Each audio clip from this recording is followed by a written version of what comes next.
ప్రశాంత్ కింద ఒక కార్పెట్ లేదు, ఏమీ లేదు, పళ్ళంగా పడుకుని పోయేవాడు.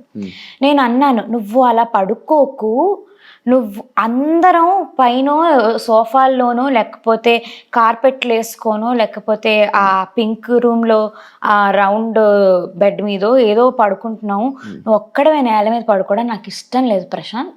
నువ్వు అసలు కింద పడుకోకు, మమ్మల్ని బయట ఎట్లా చూస్తారో తెలుసా, నేను ఏదో నిన్ను పనివాడిలో చూస్తున్నావు అని అనుకుంటారు.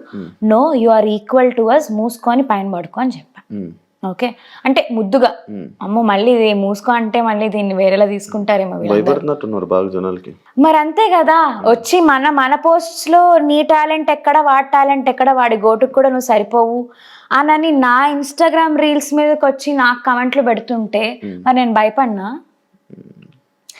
ఏదో నవరాత్రికి మొన్న ఏవో సిరీస్లో ఏవో రీల్స్ చేసుకుంటుంటే వచ్చి నా రీల్స్ మీద ఫైట్లు. అసలు నువ్వు వాడి కాలి గోటికి కూడా సరిపోవు, వాడి టాలెంట్ ఎక్కడ, నీ టాలెంట్ ఎక్కడ?